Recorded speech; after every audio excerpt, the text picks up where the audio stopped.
Elle s'appelait Noumedem Gloriane. Elle vivait en Belgique, dans la ville de Bruxelles.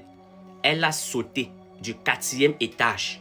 Les amis, quand vous voyez la belle fille là, regardez la belle fille, son joli visage là.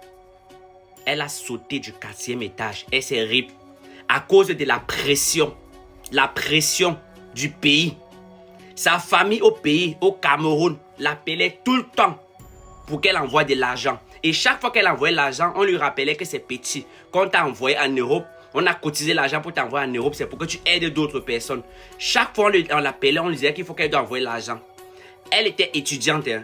Elle était étudiante, mais elle ne partait presque jamais à l'école parce qu'elle passait tout son temps à travailler pour aider la famille au pays. Mais l'argent qu'elle envoyait au pays, la famille voyait toujours que c'était petit.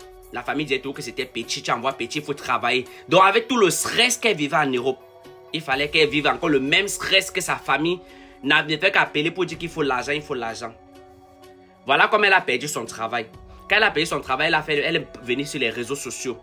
Maintenant, elle a commencé à faire les vidéos aussi sur les réseaux. C'est comme ça qu'elle a rencontré maintenant un gars. Elle a promis qu'il allait l'épouser. Elle s'est mise en couple maintenant avec le gars. Elle faisait les trucs avec le gars. Le gars disait que non, ne te dérange pas. Voilà aussi que le gars maintenant, quand il a eu ce qu'il voulait sur elle, quand il a fini de la mougou, comme il voulait et tout, le gars l'a laissé tomber. Le gars l'a laissé tomber, donc ça veut dire que sa dépression encore est encore revenue.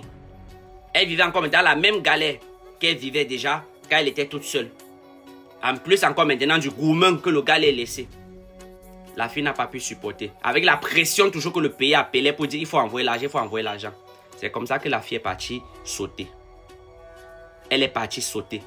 Franchement, les amis, l'Europe c'est pas facile, l'Europe est compliqué. Il faut savoir dire non quand la famille au pays vous appelle pour vous dire qu'ils ont besoin d'argent. Quand vous ne pouvez pas, dites-leur que vous ne pouvez pas, que c'est dur aussi.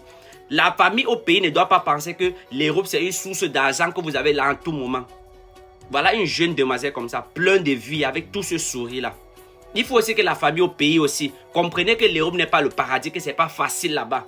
Que quand vous envoyez un enfant là-bas, si l'enfant est seul, il faut comprendre que l'enfant aussi peut vivre les difficultés. Donc si l'enfant vous envoie 50 euros, 20 euros, acceptez, félicitez l'enfant et encouragez-la. Que de dire que non, l'argent est petit, l'argent est petit. Les amis, dites-nous ce que vous pensez par rapport à ça.